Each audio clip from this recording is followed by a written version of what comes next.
नमस्कार दर्शकबिन, business plus टेलिभिजनको कोरोना र अर्थतन्त्रमा स्वागत छ। म मनिषा भण्डारी। चीनबाट फैलेको कोरोना भाइरसले विश्वलाई नै प्रभावित बनाइरहँदा नेपाल पनि यसबाट अछुत रहन सकिन।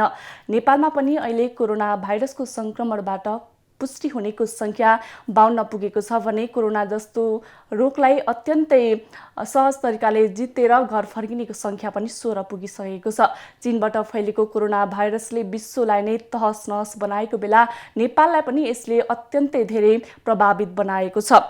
यसले अहिले सारा विश्वलाई नै हल्लाइरहेको बेलामा अहिले सारा विश्व नै यस कोरोना भाइरसलाई अन्त्य गर्नतिर जुटिरहेको छ। नेपाल पनि कोरोनालाई अन्त्य गर्नतिर यसबाट मुक्ति पाउनका लागि, यसबाट छुटकारा पाउनका लागि लडिरहेको छ।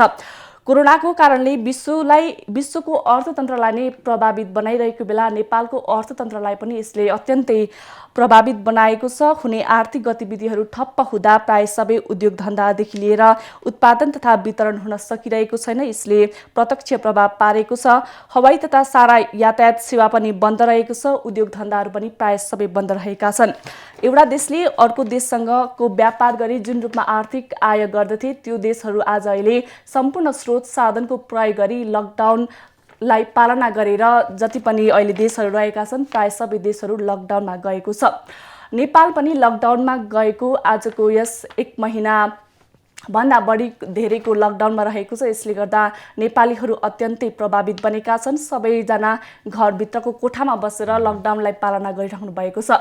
यस कोरोना भाइरसले अहिले विश्वलाई नै आतंक मचाइरहँदाखेरि अहिले जुन रूपमा आर्थिक वृद्धि दर 2020 मा चाहिँ 2.85% आउन सक्ने वर्ल्ड बैंकले पनि अनुमान गरिसकेको छ। यसले गर्दा जति पनि नेपाली दाजुभाइहरू अहिले विदेशमा हुनुहुन्छ उहाँहरूको अवस्था अहिले एकदमै दयनीय बनेको छ। जसले गर्दा उहाँहरूलाई कम्पनीले निकालेर जुन रूपमा पाउने तलब छ त्यसलाई पनि कटौती गरी उहाँहरू एउटा कोठामा मात्र बन्द रहेर बस्नुपर्ने बाध्यता रहेको छ। यस अवस्थामा नेपाल सरकारले के कस्तो तयारी गरिरहेको छ, हामी त्यस विषयमा पनि आज कुराकानी गर्ने नै छौँ। त्यसैगरी विदेशमा रहनुभएका नेपाली दाजुभाइहरूको अवस्था कस्तो छ भन्ने विषयमा पनि हामी विदेशमा रहनुभएका नेपालीहरूसँग पनि कुरा गर्ने प्रयास गर्नेछौँ। नेपाल एउटा कृषि प्रधान देश र पनि नेपालमा धेरै कृषि सम्बन्धी कार्य गर्ने अत्यन्तै सम्भावना हुँदाहुँदै पनि नेपालको कृषिलाई अहिले अत्यन्तै हेला गरेको अवस्था छ। प्राय नेपालीहरू कृषि जस्तो क्षेत्रलाई छोडेर चाहिँ विदेशिन बाध्य हुनु परेको छ। यस्तो अवस्थामा नेपाल सरकारले जति पनि नेपालभन्दा बाहिर रहनुभएका जति पनि नेपाली दाजुभाइहरू हुनुहुन्छ उहाँहरूको लागि के कस्तो कार्य गरिरहेको छ, आज हामी त्योसँग सम्बन्धित पनि अपडेट गराउने नै छौँ। दर्शकबिन, अहिले हामी कोरोना र अर्थतन्त्र विशेषमा रहेर कुराकानी गरिरहेका छौँ। यसबारे अपडेट पनि हामी जानकारी गराउने नै छौँ। तर अहिले वैदेशिक रोजगारमा रहनुभएका नेपाली दाजुभाइहरूलाई यस कोरोनाले कतिको प्रभाव पारेको छ भन्ने एउटा रिपोर्ट देखाउन चाहन्छौँ। कोरोना भाइरसको प्रकोपले विश्वभरि नै महामारीको रूप लिएको छ। यो क्रम अझै केही दिन तीव्र रूपमा चल्न सक्ने विश्वभरका विज्ञहरूले बताएका छन्। यसको प्रत्यक्ष असर अर्थतन्त्रमा परेको छ। उत्पादन र रोजगारलाई कोरोनाको प्रभावले थला पार्दै लगेको छ। विश्वका शक्तिशाली मुलुकहरूले ठूला उद्योगहरू बन्द गरिसकेका छन्। यसले लाखौंको अल्पकालीन रोजगारलाई शिथिल बनाएको छ। नेपालको रोजगारको भरपर्दो स्रोत बाह्य मुलुकमा निर्भर छ। खास गरी मलेसिया, दक्षिण कोरिया, खाडी मुलुकहरू लगायत युरोप, अमेरिकामा नेपालको रोजगारको परनिर्भरता उच्च रहेको छ। युवाहरूको ठूलो जमात अहिले खाडी मुलुकमा नै रहेको छ। कोरोनाको प्रभावले खाडी मुलुकहरू प्रभावित बनेका छन्। केही मुलुकहरूले आवागमनमा प्रतिबन्ध लगाइसकेका छन्। कतारले पर्यटक आगमन बन्द गरिसकेको छ। यसको असर सोझै नेपालीको रोजगारीमा परिसकेको छ। सरकारी तथ्याङ्कले पनि वैदेशिक रोजगारमा कोरोनाको प्रभाव नराम्रोसँग परेको देखाएको छ। नेपालको श्रम बजारमा वार्षिक 5 लाखको हाराहारीमा श्रम शक्ति बजारमा आउने गर्दछन्। रोजगारीको खोजीमा करिब 40 लाख युवा शक्ति विदेश पलायन भएको तथ्याङ्क एकातर्फ छ। विश्वमा फैलिएको कोरोना भाइरसका कारण नेपाली कामदारहरूको रोजगारीको गन्तव्यका मुलुकहरू सङ्कटमा पर्न थालेका छन्। खाडी मुलुक कतार लगायतले नेपाल लगायत अन्य देशबाट आउने कामदार आउनमा रोक लगाएको छ। नेपालमा आउने कामदारको माग पत्रमा 75% कमी छ। रोजगारदाताहरूको कोरोना संक्रमणका कारण रोजगारदाताहरू नै अन्योलमा परेका छन्। यसको असर लामो समय लम्बिँदै गई दीर्घकालीन रूपमा देशलाई नै ठूलो आर्थिक सङ्कट उत्पन्न गराउनेछ। रोजगारदाता मुलुकले कामदार तत्कालका लागि रोक्ने निर्णयले मेन पावर व्यवसायलाई समेत असर पार्नेछ। विदेशमा जाने कामदार रोकिए देशमा आर्थिक रूपमा ठूलो असर पर्नेछ। दर्शकवृन्द, अहिले हामी कोरोना र अर्थतन्त्र विशेषमा रहेर कुराकानी गरिरहेका छौँ। जति पनि विदेशमा रहनुभएका दाजुभाइहरूको अवस्था के कस्तो छ भन्ने विषयमा आज हामीसँग प्रत्यक्ष रूपमा जोडिनु भएको छ सन्तोष आचार्य, अस्ट्रेलियाबाट हुनुहुन्छ। उहाँ बसेको ठाउँमा के कस्तो कोरोनाले कतिको प्रभाव पारेको छ भन्ने विषयमा हामी उहाँसँग कुराकानी गर्न लागिरहेका छौँ। सन्तोषजी, कार्यक्रममा स्वागत छ। हजुर, धन्यवाद छ यहाँलाई। जुन अहिले विश्व नै एउटा लकडाउनको अवस्थामा रहेको छ, अहिले तपाईँको दिनचर्या कसरी बितिरहेछ? मेरो दिनचर्या चाहिँ अब सामान्य रूपले अहिले चलिराखेको छ।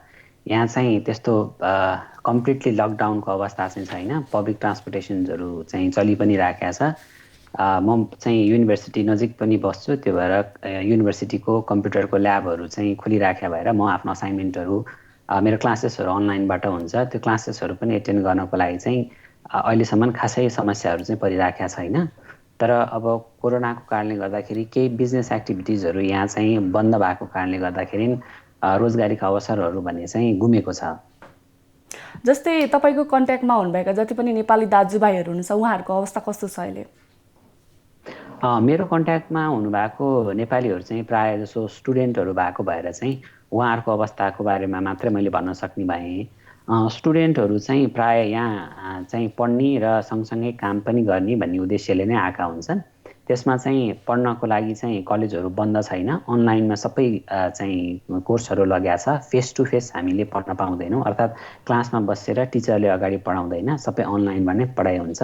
र दोस्रो चाहिँ कामको सन्दर्भमा चाहिँ नेपाली विद्यार्थीहरू जति पनि यहाँ छन् उनीहरूले गर्ने भनेको कामहरू चाहिँ सामान्य स्तरको कामहरू हो। जस्तो चाहिँ स्टुडेन्टहरूले गर्ने कामहरूमा चाहिँ रेस्टुरेन्टहरूमा गर्ने कामहरू पर्दछ, क्लिनिङको कामहरू पर्दछ, सेक्युरिटीसँग रिलेटेड कामहरू पर्दछ। त्यस्तो कामहरूमा चाहिँ स्टुडेन्टहरू अहिले कम्प्लिटली 100% नै भिक्टिम चाहिँ भएको छैन, तर पनि उनीहरूले काम गर्ने आवर भने चाहिँ घटेको छ। र कतिपय अवस्थामा चाहिँ स्टुडेन्टहरू, मैले चिने जानेका साथीभाइहरू चाहिँ अहिले बेरोजगार भएको अवस्था पनि छ। जस्तै जुन रूपमा विद्यार्थीहरूको अवस्था हजुरले बताउनु भयो, जस्तै उहाँहरू विद्यार्थी भनेपछि पढ्ने काम पनि हुन्छ, काम गर्ने पनि हुन्छ, त्यसमा उहाँहरूलाई कामको लागि चाहिँ कोरोनाले जति पनि अहिले लकडाउन त भएको छैन, त्यसले कामकोमा चाहिँ कतिको अहिले असर पारिरहेछ? कामको विषयमा चाहिँ कामको विषयमा चाहिँ धेरै ठुलो असर परेको छ। धेरै ठुलो असर भने कस्तो भन्नु होला भने, जब यहाँ कोरोना भइसके पछाडि चाहिँ यहाँ वेस्टर्न अस्ट्रेलियन गभर्मेन्ट, जहाँ म पर्थमा बस्छु, यहाँको गभर्मेन्टले चाहिँ 10 जनासम्मको लागि हिँडडुल गर्न दिने अवस्थाबाट चाहिँ 2 जनामा साँगुरिएपछि रेस्टुरेन्टहरूमा चाहिँ बसेर खानको लागि चाहिँ रेस्ट्रिक्ट गरिदियो, मनाही गरिदियो।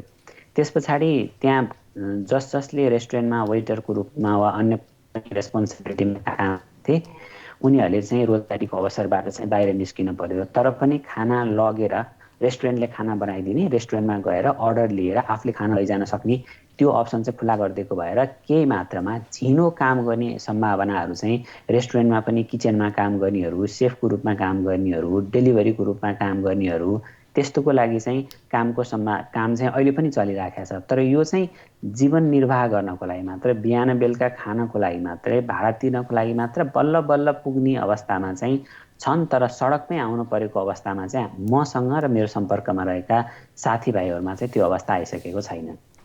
जस्तै हजुर त्यहाँ बसिरहँदाखेरि तपाईँले जति पनि देख्नु भएको छ, जस्तै विद्यार्थीहरूलाई अलिकति केही समस्या परेको छ, तपाईँ त्यहाँ बसिरहँदाखेरि चाहिँ तपाईँले कस्तो सुरक्षा अपनाइराख्नु भएको छ अहिले चाहिँ?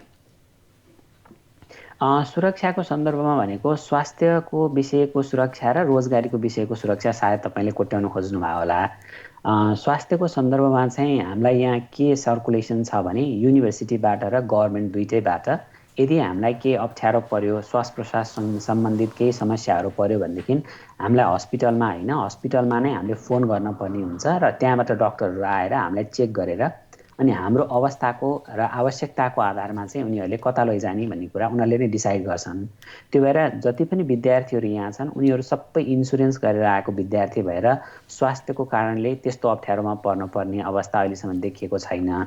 र दोस्रो कुरा चाहिँ यदि स्वास्थ्य सम्बन्धी कुनै पनि सुरक्षाहरू अपनाउनु पर्यो भनेदेखि उनीहरूलाई खर्च नलाग्ने, यहाँ इन्सुरेन्सले कभर गर्ने कारणले गर्दाखेरि स्वास्थ्यको सुरक्षाको सन्दर्भमा चाहिँ अप्ठ्यारो अहिलेसम्म देखिएको छैन। अब रोजगारीको सुरक्षाको सन्दर्भमा चाहिँ अब अस्ट्रेलियन गभर्मेन्टले इन्टरनेसनल स्टुडेन्टको लागि भनेको विदेशबाट पढ्न आउने विद्यार्थीको सन्दर्भमा चाहिँ रोजगारीको सुरक्षाको विषयमा चाहिँ केही पनि बोलेको छैन। तर कतिपय कलेजहरूले, विश्वविद्यालयहरूले आफ्ना विद्यार्थीको लागि भनेर चाहिँ केही आर्थिक प्याकेजहरू चाहिँ इन्ट्रोड्युस गरेका छन्। जस्तो मैले पढ्ने विश्वविद्यालयमा पनि 1 हप्ताको लागि भनेर एउटा सेमेस्टरमा 1 हप्ता 15 दिन भन्छ, फोर्थ नाइटको लागि भनेर 1500 को प्याकेज इन्ट्रोड्युस गरेका छ। त्यसरी कलेजहरूले आफ्ना स्टुडेन्टहरूलाई, आफ्ना विद्यार्थीहरूलाई, त्यो पनि इन्टरनेसनल स्टुडेन्टहरूलाई फोकस गरेर रोजगारीबाट भाडा तिर्न नसक्ने अवस्थामा विद्यार्थी पुगेका छन् भनेदेखि त्यसको सुरक्षाको लागि भनेर पहल कदमी चाहिँ चालिराखेका छन्। जस्तै यो अस्ट्रेलियन सरकारले चाहिँ यो राहत वितरणको विषयमा के गरिरहेछ, अहिलेसम्म भएका कार्यहरू के गरिरहेछ त्यो बताइदिनुहोस् न। अस्ट्रेलियन गभर्मेन्टले चाहिँ अस्ट्रेलियन सिटिजन र यहाँ चाहिँ बसोबास गर्ने, पर्मानेन्टली बसोबास गर्ने व्यक्तिहरूको लागि सबैलाई, त्यो नेपाली मात्र भएन, यहाँ जति पनि बसोबास गरिराखेका छन् उनीहरूको लागि भनेर अहिलेको गभर्मेन्टले करिब 189 बिलियन भन्छ, 189 खर्बको बराबरको चाहिँ स्टिमुलस प्याकेज, अर्थात् यो इकोनोमीलाई चाहिँ रेस्ट्रेन्ट गर्नको लागि चाहिँ यो प्याकेज इन्ट्रोड्युस गरेका छ। त्यो प्याकेज भनेको चाहिँ कस्तो छ भन्नुला भने जसले रोजगारी गुमाएका छन् त्यो रोजगारी गुमाएकाहरूको लागि चाहिँ 2 हप्ता भन्छ, यहाँ बेसिकली चाहिँ फोर्थ नाइटमा एउटा सर्टेन अमाउन्टहरू दिने भनेको छ, 1500 रुपियाँ दिने भनेको छ। एउटा त्यो चाहिँ नागरिक स्तरमा सरकारले त्यस्तो प्याकेज इन्ट्रोड्युस गरेछ। अनि त्यसै गरी साना चाहिँ व्यवसायहरू छन् भनेदेखि साना व्यवसायहरूको लागि चाहिँ अहिले तत्काल गभर्मेन्टले गरेको भनेको उनीहरूको लागि उनीहरूले प्रदान गरेको रोजगार जसलाई रोजगारी दिइराखेका छन् त्यो रोजगारी दिइराखेका मान्छेहरूको चाहिँ रोजगारी सुरक्षाको लागि भनेर ती साना तथा मझौला, हामीले नेपालमा साना तथा मझौला उद्योग भन्छौँ, यहाँ चाहिँ साना व्यवसायहरूको लागि चाहिँ त्यो सपोर्टको योजना पनि इन्ट्रोड्युस गरेको छ। र अर्को भनेको चाहिँ सप्लाई चेन म्यानेजमेन्ट गर्नको लागि, जस्तो खाद्यान्नको विषयहरू हुन सक्छन्। कतिपय अवस्थामा यहाँ चाहिँ प्यानिक बायर्सहरू हुन्छ, केही भयो भनेदेखि चाहिँ दौडेर चाहिँ पसलमा गएर धेरै किनेर आइहाल्ने, त्यस्तो प्यानिक बाइङको सिचुएसनलाई म्यानेज गर्नको लागि चाहिँ गभर्मेन्टले यहाँ धेरै प्रयासहरू गरिराखेका छ। त्यसकारणले आफ्नो सिटिजनको रोजगारीको सुरक्षाको सन्दर्भमा चाहिँ गभर्मेन्टको त्यो ठुलो प्याकेज जुन अहिलेको अस्ट्रेलियन इकोनोमीको साइजको 3.5% आउँछ, त्यो 3.5% को साइजको चाहिँ स्टिमुलस प्याकेज इन्ट्रोड्युस गरेका छ। जसले चाहिँ उनीहरूले के सोचिराखेका छन् भने उनीहरूको एनालाइसिस के छ भने यो सर्टेन टाइम करिब 6 महिनासम्मको पिरियडमा यो प्याकेजले हामीले होल्ड गर्न सक्यौँ भने त्योभन्दा पछाडि चाहिँ इकोनोमीलाई बुस्ट गराउनको लागि अरू सेक्टरहरू, अहिले रेस्टुरेन्ट भएका सेक्टर्सहरूलाई चाहिँ हामीले फेरि मुभ गराउन सक्छौँ भनेर चाहिँ उनीहरूले त्यो लेभलमा कामहरू चाहिँ गरिराखेका छन्। जस्तै त्यहाँको सरकारले गरेका कतिपय राम्रो कामहरू पनि रहेछन्। यसको लागि नेपाल सरकारले त्यहाँ गरेको कामहरूमध्ये अनुसरण गर्नुपर्ने कामहरू चाहिँ के हुन् जस्तो लाग्छ नेपाल सरकारले विशेष गरी? नेपाल सरकारले गर्नुपर्ने विषयमा चाहिँ अब यो चाहिँ जस्तो म तपाईँलाई 1-2 क्षेत्रगत रूपमा चाहिँ भन्न चाहन्छु। जस्तो एउटा विषय भनेको कोरोना भाइरसको चाहिँ रोकथामको सन्दर्भमा उनीहरूले के भन्यो भने अहिले भर्खर हामी बसेको राज्यबाट वेस्टर्न अस्ट्रेलियन गभर्मेन्टले चाहिँ अब वेस्टर्न अस्ट्रेलियाभित्र चाहिँ यो कोभिडको कुनै पनि पेन्डामिक जुन लेभलमा फैले पनि हाम्रो स्वास्थ्य संरचनाले यसलाई थ्याक्न सक्छ भनेर चाहिँ घोषणा गर्यो। यहाँ चाहिँ प्रिमियर भन्छ, नेपालमा मुख्यमन्त्री भने जस्तै वेस्टर्न अस्ट्रेलियामा चाहिँ यो राज्यको मुख्यमन्त्री जस्तो व्यक्तिलाई प्रिमियर भन्छ। प्रिमियरले त्यो घोषणा गर्यो। यसको मतलब के हो भने उनीहरूले यहाँ लकडाउन जस्तो मोबिलिटीमा अलिकति रेस्ट्रिक्सन गरे, 2 जनाभन्दा बढी हिँड्न दिएनन्, अनि त्यसपछि पब्लिक ट्रान्सपोर्टेसनहरूलाई पनि लिमिट गरिरहँदाखेरि उनीहरूले स्वास्थ्य संरचनालाई मजबुत बनाउने, स्वास्थ्य कर्मीहरूको मनोबल वृद्धि गर्ने, आफ्ना कमजोरीहरू के क्षेत्रमा हुन सक्छन् त्यो क्षेत्रमा चाहिँ उनीहरूले भित्रभित्रै वर्कआउट गरेको जस्तो चाहिँ पाइयो।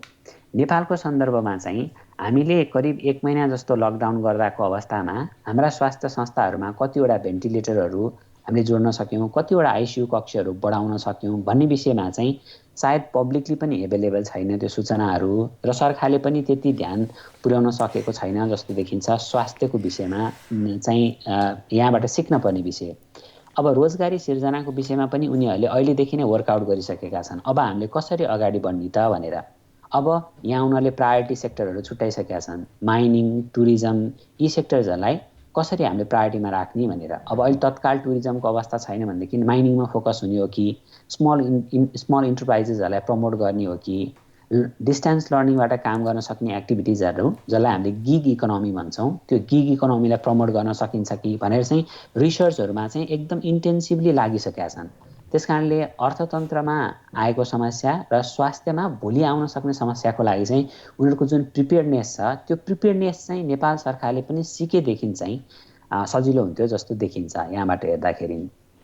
जस्तै अन्तिममा प्रश्न गर्न चाहे हजुरलाई, जति पनि हजुरको त्यहाँ तपाईँ बसिरहेको ठाउँमा चाहिँ नेपालीहरू त्यहाँ कोरोनाबाट सङ्क्रमित हुनुहुन्छ कि हुनुहुन्न तपाईँ बसेको ठाउँमा? अहिलेसम्म म बसेको एरियामा साथीहरूसँग कुरा गर्दाखेरि चाहिँ नेपालीहरू सङ्क्रमित भएको पाइएको छैन यो हामी बसेको राज्यमा चाहिँ। हामीसँग हुनुहुन्थ्यो अस्ट्रेलियाबाट सन्तोष आचार्य, उहाँले त्यहाँको अवस्था के कस्तो छ भन्ने कुरा हामीलाई जानकारी गराउँदै हुनुहुन्थ्यो। अस्ट्रेलियाको बारेमा कुरा गर्नुपर्दा त्यहाँ अहिले लकडाउन छैन भन्ने कुरा पनि हामीले उहाँबाट पनि जानकारी प्राप्त गरिसकेका छौँ। हामी कोरोना र अर्थतन्त्र विशेषमा रहेर कुराकानी गरिरहेका छौँ। वैदेशिक रोजगारीमा गएका नेपालीहरूको अवस्था के कस्तो छ भन्ने विषयमा पनि तपाईँहरूलाई अपडेट गराइरहेका छौँ। यसै सन्दर्भमा हामीले वैदेशिक रोजगारीको समग्र अवस्था र नेपाल सरकारले गरेका अहिलेसम्मका मुख्य कामहरूको विषयमा अबको क्रममा त्यो रिपोर्ट देखाउन चाहन्छौँ।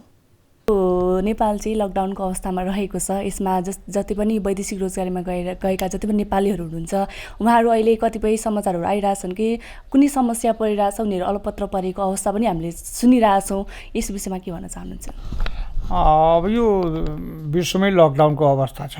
यो हाम्रो देशमा मात्रै होइन, यो खाडी देशमा मात्रै होइन, विश्वमै लकडाउनको अवस्था छ। र यो अवस्थामा हामीहरूको नेपाली दाजुभाइ दिदीबहिनीहरू जहाँ पनि छन् त्यो सबै ठाउँमा हामी चिन्तित भएका छौँ। यहाँसम्म कि अब सामान्य राष्ट्रपतिजी, सामान्य प्रधानमन्त्रीजी स्वयं पनि आफ्नो काउन्टर पार्टहरूलाई हाम्रो नागरिकहरूलाई कुनै अप्ठ्यारो नपरोस् भन्ने चिन्ता व्यक्त गरिराख्नुहुन्छ।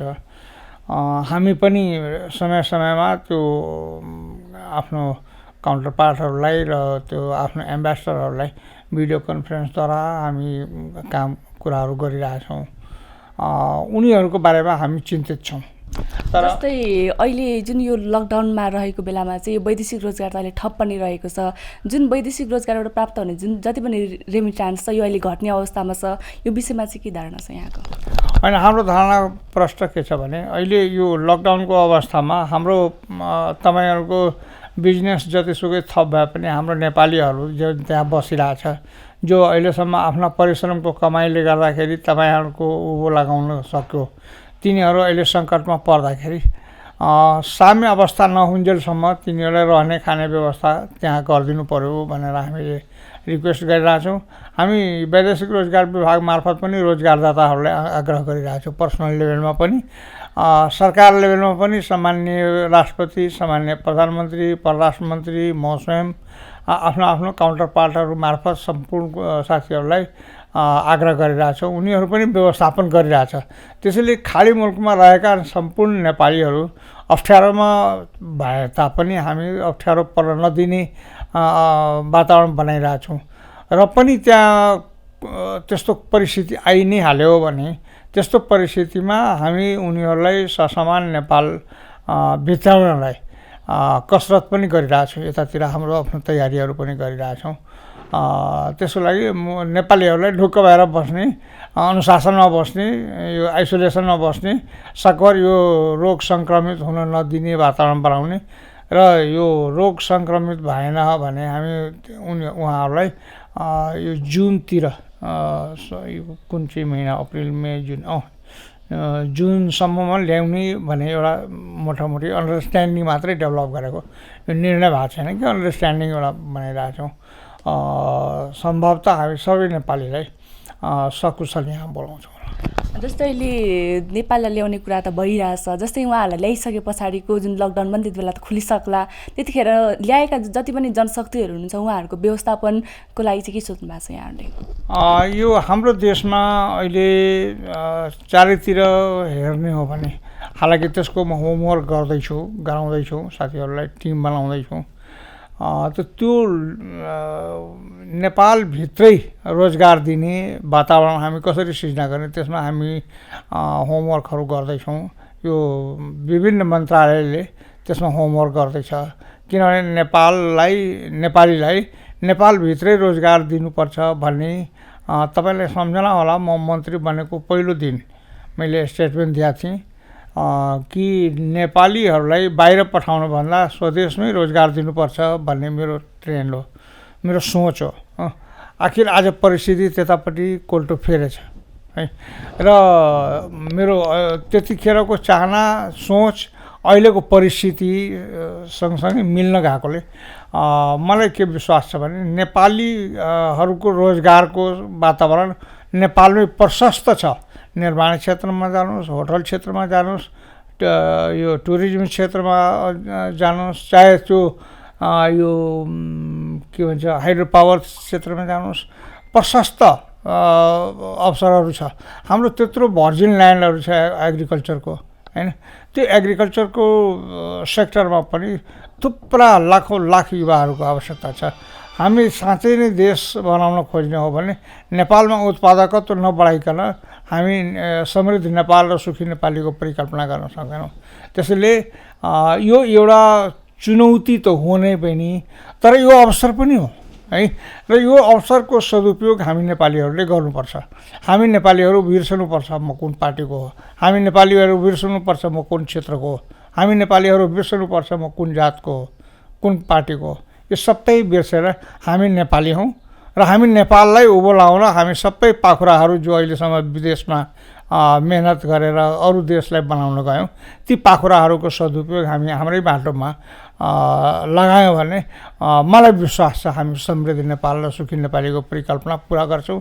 र यो नेपाल हँसिलो अनुहार लिएर अगाडि बढ्छ विगतका दिनहरूमा हामीले भोगेका कष्टहरू दुःखहरू अब निवारण हुन्छ जस्तो मलाई पुरा विश्वास लाग्यो जस्तै हजुरलाई जुन भन्नुभयो नाराज भन्ने कुरा गर्नुभयो त्यसमा चाहिँ हामी बढीभन्दा बढी कृषिमा सम्भावना देख्छौँ है उहाँहरूलाई जति पनि बाहिरबाट ल्याएका जति पनि नेपालीहरू यदि नेपालमा ल्याएको खण्डमा चाहिँ हामी उहाँहरूलाई कृषि क्षेत्रमा कसरी आकर्षित गर्न सक्छौँ त कृषि पनि एउटा सम्भावना छ नि त नेपालको लागि तर कृषिलाई नै अलिकति हेला गरेको अवस्था छ त्यसमा चाहिँ सम्बन्धित के छ हेला गरेर समस्या समाधानै हुँदैन कृषि यो देशको लागि सबभन्दा ठुलो अवसर हो है र नेपाल त कृषि प्रधान देश नै हो मेरो सोच त के हो भने जुन भाइ बहिनीहरू बाहिर हुनुहुन्छ उहाँहरू प्रशिक्षित हुनुहुन्छ र आफ्नो स्किल गेन गरेर आउनु भएको छ भने जुन क्षेत्रमा त्यो स्किल गेन गर्नुभएको छ त्यही क्षेत्रमा उहाँहरूलाई लगाउने र उहाँहरूले स्किल गेन गर्नुभएको छैन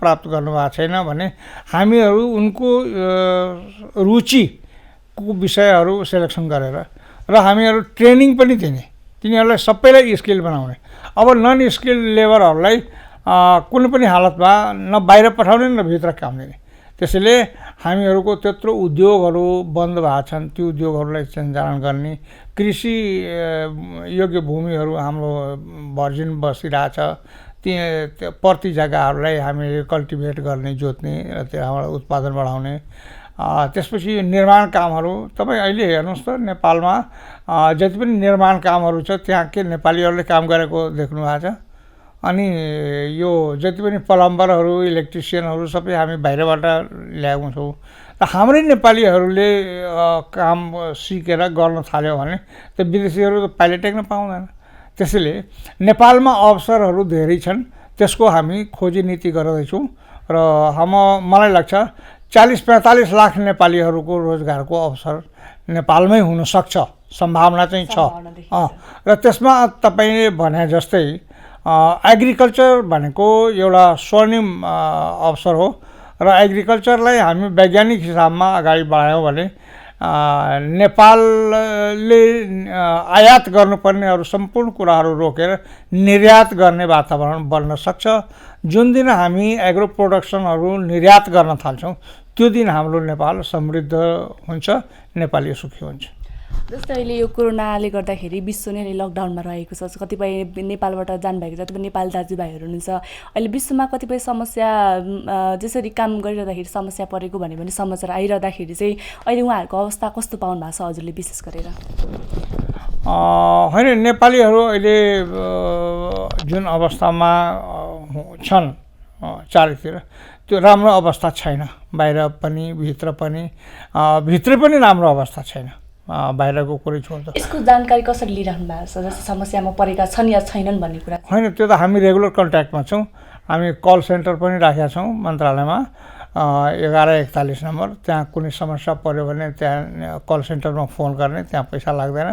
र त्यसपछि हाम्रा कुटनीतिक नियोगका प्रतिनिधिहरू मार्फत पनि हामी जानकारी लिन्छौँ। हाम्रो एनआरएनका साथीहरूले पनि हामीलाई जानकारी दिनुहुन्छ। त्यसैले यो विभिन्न स्रोतहरू छ, त्यो विभिन्न स्रोतहरू मार्फत हामी जानकारी लिन्छौँ र विभिन्न स्रोत मार्फत व्यवस्थापन पनि गरिरहेछौँ। त्यसैले त्यो तपाईँलाई के विश्वास दिलाउन चाहन्छु भने हामी कुनै पनि हालतमा नेपालीहरूलाई दुःखमा परेको अवस्थामा छोडेर हामी यहाँ रमाउन सक्दैनौँ। हामी उनीहरूको दुःखमा हामी पनि दुःखी हुन्छौँ र उनीहरूको व्यवस्थापन कसरी गर्ने त्यतापट्टि हामी पूर्ण रूपमा सकारात्मक छौँ। जस्तै विदेशमा रहेका नेपालीहरूलाई चाहिँ समस्यामा नपरुन् भनेर चाहिँ उहाँहरूको सुरक्षाको लागि के आधारहरू निर्माण गर्नुभएको छ? उहाँहरूलाई सुरक्षाको लागि हाम्रो कुटनीतिक नियोगका प्रतिनिधि मार्फत जुन संस्थामा, जुन सङ्गठनमा उहाँहरू काम गरिराख्नु भएको छ, जहाँ रोजगार पाइराख्नु भएको छ, ती रोजगारदाताहरूलाई नै पहिला अवसर दिने र ती रोजगारदाताले नै उहाँहरूलाई सम्पूर्ण व्यवस्थापन गरेर रहने खाने व्यवस्था गर्ने र यो आइसोलेसनमा रहने गरी त्यो व्यवस्थापन गर्ने। अर्को कुरा के छ भने कुनै कारणले त्यहाँ बिरामी भइहाल्यो वा सङ्क्रमित भइहाले भने त्यहाँको नागरिक सरहको सम्पूर्ण सुविधाहरू दिने त्यो हाम्रो एग्रिमेन्ट भएको छ र त्यो एग्रिमेन्टको आधारमा हामी अगाडि बढेका छौँ। त्यति मात्रै होइन, त्यहाँ कुनै कारणले उनीहरूलाई त्यही पनि खाने बस्ने व्यवस्था भएन भने हाम्रो कुटनीतिक निकायका त्यो एम्बेसडरहरू वा कुटनीतिक प्रतिनिधिहरूलाई जुन अवस्थामा छ त्यही अवस्थामा उनीहरूलाई सहयोग गर्ने वातावरण बनाऊ, खाना व्यवस्था गर भनेर भनिरहेको छौँ। त्यो पनि भएन भने हामी यहाँबाट खर्च पठाएर भए पनि नेपालीलाई भोकै मर दिँदैनौँ। त्यो तपाईँ मार्फत विश्वास दिलाउन चाहन्छु। यो त ठिकै छ, यो हजुरले जुन कुरा गर्नुभयो। जस्तै नेपालीहरूलाई स्वदेश फर्काउने कुरामा चाहिँ केही त्यस्तो कुटनीतिक केही योजना नै बनाएर अघि बढाउनु भएको छ कि तयारी कस्तो छ अहिलेको लागि चाहिँ? जति पनि नेपालीहरू बाहिर हुनुहुन्छ नि उहाँहरूलाई बाहिर अब यो सङ्ख्या ठुलो छ र यस्तो ठुलो सङ्ख्याका मान्छेहरूलाई हामी अहिले नेपालभित्र ल्यायौँ भने व्यवस्थापन गाह्रो पर्छ। त्यसैले हामी त्यसको तयारी गरिरहेछौँ, पूर्व तयारी गरिरहेछौँ र नेपालभित्र रहेका व्यक्तिहरूलाई पहिले यो एक फेजमा टेस्ट गरेर हामी कन्फर्म भइहालौँ कि यति मान्छे मात्रै हामी कहाँ सङ्क्रमित छ। र जस्तो अहिले 16 जना रिकभर गरेर गइसके, 51 जनामा 16 जना रिकभर गरेर गइसके, बाँकीहरू अझ पनि अन्डर ट्रिटमेन्ट छ। थ्याङ्क्स गड कि अहिलेसम्म कोही हाताहात भएको छैन। यो त नेपालको एउटा पुँजी हो नि। त्यसैले जुन हिसाबमा नेपाल सरकारले यो लकडाउन गरेर आइसोलेसनमा बस्ने, क्वारेन्टाइनमा राख्ने जुन सिस्टमहरू हामी डेभलप गरेका छौँ र हाम्रो कन्ट्रोलमा छ, त्यसलाई कायम राख्नको लागि हामीसँग भएका साधन स्रोतको पनि आकलन गर्नुपऱ्यो, मूल्याङ्कन गर्नुपऱ्यो र विदेशमा रहेका दाजुभाइ दिदीबहिनीहरूलाई हामी के गर्छौँ भने यहाँ भित्र आउनुभन्दा पहिले ऊ कोरोना सङ्क्रमित छैन भन्ने कुरा एउटा सर्टिफिकेसनको वातावरण बनाउँछौँ। त्यहीँ गएर जाँच गराउने, त्यहाँ जाँच गरेर जाँच भइसकेपछि उहाँहरू ठिक हुनुहुन्छ, त्यहाँ सङ्क्रमित छैन भनिसकेपछि यहाँ ल्याउँछौँ र पनि हामी आइसोलेसनमा राख्छौँ। है र आइसोलेसनमा राखिसकेपछि एकदम 100% उहाँहरू फिट हुनुहुन्छ, सङ्क्रमित हुनुहुन्न भनिसकेपछि उहाँहरूको घरमा परिवारमा पठाउँछौँ। र त्यो परिस्थिति आउनुभन्दा अगाडि एउटा के सोच्नुपर्छ भने यो बिग बल्कमा जुन हाम्रा दाजुभाइ दिदीबहिनीहरू छन् त्यो हामीले आइसोलेसनमा राख्नु पऱ्यो वा क्वारेन्टाइनमा राख्नु पऱ्यो भने हाम्रो स्ट्रेङ्थ कति छ, त त्यो स्ट्रेङ्थको आधारमा हामी म्यानेज गर्न सक्छौँ कि सक्दैनौँ है। त अर्को कुरा के छ भने इन्टरनेसनल फ्लाइटहरू छैन अहिले। अब इन्टरनेसनल फ्लाइटहरू नभएको अवस्थामा त्यो फ्लाइटहरू पनि सञ्चालन हुनु पऱ्यो, उनीहरूलाई राख्ने क्वारेन्टाइनको व्यवस्थापन पनि गर्नु पऱ्यो र साथै त्यो सबै दृष्टिले भइसकेपछि उहाँहरूको व्यवस्थापन पनि हामीले गर्नु पऱ्यो। यी सबै कुराहरूको द्रुत गतिमा योजनाबद्ध ढङ्गले नेपाल सरकार सोचिरहेछ, बनाइरहेछ योजना। उहाँहरूलाई ल्याउने नै हो, ल्याएर हामी ससामान घरसम्म कसरी पुर्याउने, आफ्नो देशको नागरिकलाई हाम्रो देशभित्र व्यवस्थापन कसरी गर्ने, त्यसको लागि कुनै कसर बाँकी राखेको छैन। जस्तै यो वैदेशिक रोजगारीमा जाने जति पनि नेपालीहरू हुनुहुन्छ, कुनै कुनै ठाउँमा चाहिँ यस्तो पनि समाचार आइरहेछ कि कम्पनीले निकालिदिएर जुन पाउने तलब पनि कटौती गरेको अवस्थामा चाहिँ उहाँहरू अहिले कोठाभित्रै बन्द रहेको अवस्था भन्ने समाचार पनि आइरहेछ। यसको लागि चाहिँ उहाँहरू एकदम सुरक्षित हुनुहुन्छ भन्ने आधारहरू चाहिँ के छन् र यसको लागि जुन ठाउँमा जानुभएको, जुन देशमा जानुभएको छ नेपालीहरू चाहिँ त्यो देश र नेपालसँगको सम्झौता चाहिँ कस्तो रहेको छ अहिले जुन यो लकडाउनको विषयमा चाहिँ? जस्तै अब कामदारहरूलाई त्यसरी निकाल्नु त भएन नि त, यसको लागि त हजुरहरूले पनि हेरिराख्नु भएको होला, त्यसको लागि सम्झौता के कस्तो भएको छ नेपाल र त्यो देशबिच? यो तपाईँले राखेको जिज्ञासा हाम्रो पनि जिज्ञासा हो, हाम्रो कमन जिज्ञासा हो कि एउटा एग्रिमेन्ट गरेर गइसकेपछि त्यहाँ उनीहरूले निकाल्न पाउँदैन समय अवधि नसमाप्त भएसम्म। तर यो अलपसरेन जुन विश्व आतङ्क फैलियो कोरोना भाइरसले गर्दाखेरि त्यहाँ त सबै लकडाउन छ, सबैको कारोबार बन्द छ है। अब उनकै फ्याक्ट्री बन्द भएको अवस्थामा उनको प्रोडक्टिभिटी नै बन्द भएको अवस्थामा उनीहरूले कसरी राख्ने, त्यो व्यावहारिक कुराहरू छ उनको। त त्यो फ्याक्ट्री नै लकडाउन गर्ने, कम्पनी नै लकडाउन भइसकेपछि उनीहरूलाई पनि गाह्रो छ। त हाम्रो सम्झौता के भएको छ भने ल ठिक छ, तिमी तलब नदेऊ है, तर तलब नदिए पनि खाना बस्ने व्यवस्था त गर है। त्यसैले खाना बस्ने व्यवस्था गरिदेऊ भनेर हामीले भनिरहेछौँ र त्यो त्यहाँसम्म उनीहरू गरिराखेको छ, अहिलेसम्म गरिराखेको छ। र भोलि त्यस्तो गरेन भने हामी त्यसको वैकल्पिक वातावरण पनि बनाइराखेका छौँ, त्यो मैले अघि नै भनिसकेँ। त्यसैले त्यो चिन्ताको पटक्कै कुनै विषय छैन, हामी त्यसलाई व्यवस्थापन गर्छौँ। जस्तै हिजो मात्र निर्णय भएको छ जति पनि नेपालीहरू कोरिया जान चाहनेहरूलाई जति पनि रोजगारीमा लाने भन्ने कुरा पनि छ नि त, कोरिया लाने कुरा छ।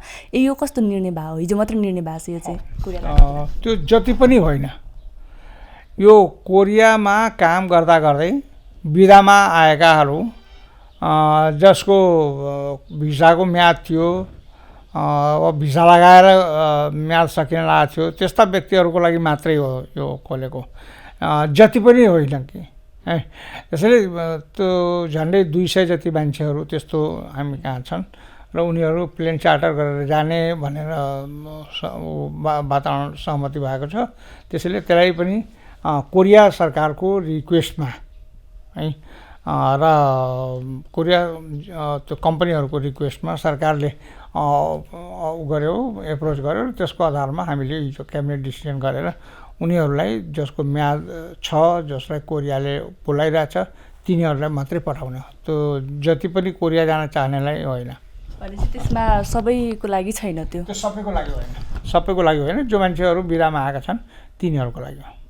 जस्तै विदेशबाट नेपालीहरूलाई फिर्ता ल्याउने भन्ने कुरा पनि छ, यो निर्णय भइसकेको छ या पेन्डिङमै छ? यो होइन, त्यो निर्णय भन्दा पनि यो अवस्था छ यस्तो, यो अवस्थामा हामीहरू त्यहाँबाट आउन चाहने व्यक्तिहरूको लागि मात्रै हो, त्यो अनिवार्य रूपमा होइन कि त्यहाँबाट आउन चाहने, त्यहाँबाट निस्किन चाहने व्यक्तिहरूको लागि हो यो। जस्तो अहिले यो कोरोनाले गर्दाखेरि त विश्वलाई नै प्रभावित बनाइरहेको बेलामा चाहिँ यो जोखिममा चाहिँ किन यस्तो एकाएक निर्णय गरियो जुन कोरिया लाने भन्ने कुरा छ? होइन, अहिले कोरिया सेफ छ। कोरियामा अहिले सङ्क्रमितहरूको सङ्ख्या बिल्कुलै न्यून हुन थालिसकेको छ र कोरियाले जुन मेकानिजम डेभलप गरेछ त्यसमा मान्छेहरू गएर काम गर्न थाल्यो भने अलि सुरक्षित हुन्छ भनेर हामीले पनि लागेको र त्यो कोरिया अहिले एकदम आफूलाई सुरक्षित बनाइसकेपछि यिनीहरूले इच्छा गरेपछि पठाएको, यिनीहरूकै इच्छामा पठाएको, हामीहरू बल गरेर पठाएको होइन। जस्तै सरकारले गरेको निर्णय त जस एक रूपले हेर्दाखेरि राम्रै देखिन्छ, तर कति यो कोभिड-19 जुन कोरोनाले प्रभावित बनाएर त्यहाँ पनि पुग्न सक्ने हो कि भन्ने एउटा जोखिम पनि हुन्छ नि त, के छ यसको लागि? त्यो अब भोलि भुइँचालो हुनसक्छ, भोलि त्यो प्लेन क्र्यास हुनसक्छ, भोलि धरती नै पल्टिन सक्छ। अब त्यो परिकल्पना गरेर हामीहरू सबै एक्टिभिटिज क्लोज गर्ने होइन। अहिले सामान्य अवस्थामा त्यहाँ कोरोनाको जुन योगो अवस्था थियो त्यो अहिले छैन, चाइनामा छैन, भियतनाममा छैन, धेरै ठाउँमा अहिले सङ्क्रमितहरूको सङ्ख्या एकदम डिटोरिएट भएर गएको छ। त्यहाँ गएर आफू सुरक्षित बस्ने, कम्युनिकेसनमा नबस्ने, आफ्नो कम्पनीभन्दा बाहिर नजाने, त्यस्तो गरेर बस्न चाहेको हो भने हामी पठाइदिने भने। अन्तिममा के भन्न चाहनुहुन्छ, जति पनि नेपालभन्दा बाहिर रहनुभएका दाजुभाइहरू हुन्छ उहाँलाई के भन्न चाहनुहुन्छ? म सम्पूर्ण बाहिर रहेका नेपाली दाजुभाइ दिदीबहिनीहरूलाई के भन्न चाहन्छु भने तपाईँ जहाँ हुनुहुन्छ त्यहाँ संयमित भएर बस्नुहोस्, त्यो देशको निर्णय र निर्देशनलाई मानेर अगाडि बढ्नुहोस्। तपाईँ सुरक्षित रहनुभयो भने हामी सुरक्षित छौँ भन्ने अनुभूति हुन्छ हामीलाई। त्यसैले तपाईँ उच्च मनोबलका साथ त्यहाँ काम गर्नुहोस्, त्यहाँ रहनुहोस्। त्यहाँ काम गर्ने स्थिति रहेन भने त्यहाँको कानुनअनुसार सम्पूर्ण जानकारी हाम्रा कूटनीतिक प्रतिनिधिहरूलाई दिने र हाम्रा कूटनीतिक प्रतिनिधिहरूसँग पनि सम्पर्कमा बस्ने। त्यहाँ धेरै अप्ठ्यारो पर्न थाल्यो भने हाम्रो कूटनीतिक प्रतिनिधिहरूले त्यसको व्यवस्थापन गर्नुहुन्छ। हामी हाम्रा सम्पूर्ण कूटनीतिक प्रतिनिधिहरूसँग रेगुलर कन्ट्याक्टमा छौँ। उहाँहरू मार्फत तपाईँहरूसँग पनि रेगुलर कन्ट्याक्टमा रहने भएकोले तपाईँहरू आफूलाई सुरक्षित ठानेर उच्च मनोबलका साथ रहनुहोस् र धैर्यताका साथ रहनुहोस् भन्ने। दर्शकवृन्द, हामी कोरोना र अर्थतन्त्र विशेषमा रहेर केही वैदेशिक रोजगारीमा गएका नेपालीको अवस्था र त्यहाँ बस्नुभएका नेपालीहरूलाई के कस्तो समस्या परिरहेछ भन्ने विषयमा हामी कुराकानी गरिरहेका छौँ। यसै क्रममा अहिले हामीसँग प्रत्यक्ष रूपमा जोडिनु भएको छ भारतबाट राकेश शाह। म उहाँलाई कार्यक्रममा स्वागत गर्न चाहन्छु। राकेशजी, धेरै धेरै धन्यवाद। अहिले के छ, भारतको अवस्था के छ? लकडाउनमा रहेको छ भारत पनि। अहिले कसरी दिनचर्या काटिरहनु भएको छ तपाईँले? अहिले चाहिँ अब म चाहिँ अफिसको काम चाहिँ घरबाटै गर्छु, अनि बाहिर किन्न जाँदाखेरि चाहिँ मास्क प्रयोग गर्ने, सेनिटाइजर युज गर्ने, अनि भरसक सोसियल डिस्टेन्स मेन्टेन गर्ने, त्यही हो। अब घरमै बस्नु पर्यो यो टाइममा त। तपाईँ बस्नुभएको जुन ठाउँमा नेपालीहरू पनि हुनुहुन्छ होला तपाईँको कन्ट्याक्टमा, उहाँहरूको अवस्था चाहिँ कस्तो छ अहिले? म चाहिँ यहाँ हैदराबाद युनिभर्सिटीको छेउमै बस्छु। यहाँ चाहिँ विद्यार्थीहरू चाहिँ निकै छन्, नेपाली विद्यार्थीहरू, अनि उनीहरू पनि सुरक्षितै छन् किनभने यो एरियामा चाहिँ खासै कोरोनाको त्यस्तो सङ्क्रमण पाइएको छैन। हैदराबादमा केसेस पनि धेरै कमै छ अरू स्टेटहरूको तुलना पर्दाखेरि। जस्तै यो भारतमा रहेको जुन भारत सरकारले चाहिँ यो राहतको लागि के कस्तो कार्य गरिरहेछ, जति पनि राहत वितरण के कसरी गरिरहेछ अहिलेसम्म? अब दैनिक रोजगारी गर्ने मान्छेहरूलाई चाहिँ अब जब लकडाउन सुरु भएको थियो त्यतिखेरै 3 महिनाको रासनहरू वितरण गरेका थिए। अनि तपाईँको अब आफ्नो स्टेटहरूमा अब तपाईँको अनलाइन जो चाहिँ मान्छेहरू बाहिर फसेका छन् अरू स्टेटमा, तिनीहरूलाई पनि अब क्यासहरू दिइरहेका छन्, अनलाइन खातामै डाइरेक्ट दिन्छन् होइन, त्यो चाहिँ अब भेरिफिकेसन गरेर। अनि अरू अब यहाँ लोकल मान्छेहरूले पनि तपाईँको फन्डहरू कलेक्ट गरेर राहत वितरणहरू गरिरहेका छन्, हेल्प गरिरहेका छन् मान्छेहरूलाई। तलब पनि काटेको छैन यहाँ मान्छेहरूले सबैले तलब भरसक पाइ नै रहेका छन्। जस्तै त्यहाँ बस्नुभएका नेपालीहरूको लागि भारत सरकारले के कस्तो व्यवस्था गरिरहेछ अहिलेसम्म? अब भारत सरकारले एक्ज्याक्टली अब नेपालीहरूको लागि चाहिँ के गरिरहेछन् भन्ने कुराको चाहिँ जानकारी मलाई भएन होइन। हजुर हो, अब यहाँ खानेकुराहरूको लागि पनि धेरै समस्या चाहिँ छैन। अब दोकानहरू पनि अब यहाँनिर चाहिँ अब बिहान 9 बजेदेखि 3 बजेसम्म खुल्छन् र खासै दैनिक खानेकुराहरूको लागि समस्या भएको छैन। जस्तै भारत पनि एउटा जति पनि नेपालीहरू हुनुहुन्छ भारतमा रोजगारीको लागि जाने नेपालीहरूको सङ्ख्या पनि धेरै रहेको पाइन्छ। त्यहाँ चाहिँ अहिले रोजगारीको क्रममा जानुभएका नेपालीहरूको अवस्था चाहिँ के छ, काम कसरी गरिराख्नु भएको छ, तपाईँको कन्ट्याक्टमा हुनुपर्ने जति पनि दाजुभाइहरू हुनुहुन्छ उहाँको अवस्था के छ अहिले? अहिले खासमा चाहिँ अब धेरैजना साथीहरू चाहिँ घरबाटै काम गरिरहेका छन् र जसले चाहिँ अब घरबाट काम गर्न नमिल्ने खालको काम छ तिनीहरूले चाहिँ अब तलब पाइरहेका छन्, मतलब तलब काटिएको छैन तिनीहरू। भनेपछि तलब निरन्तर दिइरहेछ, निरन्तर पाइरहेको छ। जस्तै नेपाल फर्किने सोचमा हुनुहुन्छ तपाईँ कि भारतमै अब केही दिनसम्म बसौँ भन्ने सोच बनाइराख्नु भएको छ? होइन, अहिले यो समयमा चाहिँ अब मैले होइन अरू कसैले पनि अब तपाईँको देश फर्किने कुराको बारेमा सोच्नु हुँदैन। किन भन्दाखेरि अब हामी देश फर्किनु भनेको यदि भाइरस लिएर गयो भने चाहिँ हाम्रो परिवारदेखि लिएर छरछिमेकी सबैलाई असर हुन सक्छ र यो टाइममा म चाहिँ फर्किने क्रममा छुइनँ र म अरूलाई पनि सल्लाह दिन्छु भरसक जहाँ हुनुहुन्छ ती सुरक्षित बस्नुहोस्, काहीँ यताउता ननिक्लिनुहोस्। अब यो कोरोनालाई चाहिँ हामीले घरमै बसेर हराउनुपर्छ।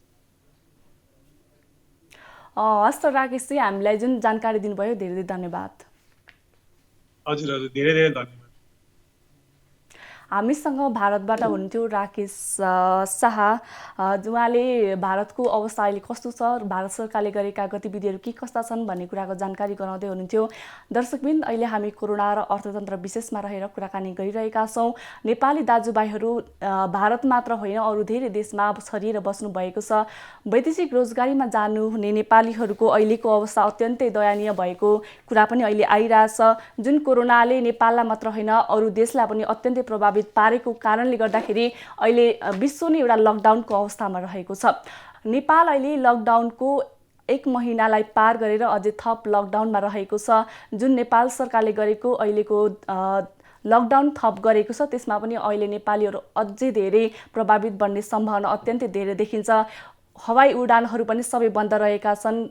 नेपालमा रहेका उद्योग धन्दादेखि लिएर उत्पादन र वितरण पनि हुन नसक्दाखेरि यसको मार नेपालीहरूले झेलिरहनु परेको छ।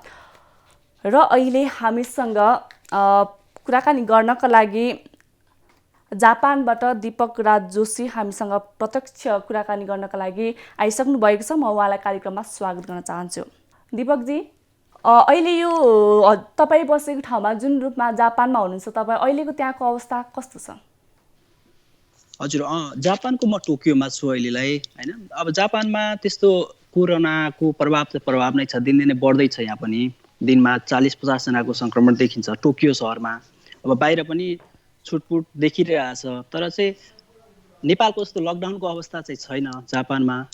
अब यहाँ चाहिँ सरकारी कार्यालयहरू चलिरहेको छ र अब प्राइभेट कलेजहरू चाहिँ बन्द भएको अवस्था छ। साथै अब कामहरू पनि अहिलेसम्म चाहिँ त्यस्तो बन्द भएको भन्ने चाहिँ छैन, कामहरू पनि गरिरहेछ सबैले।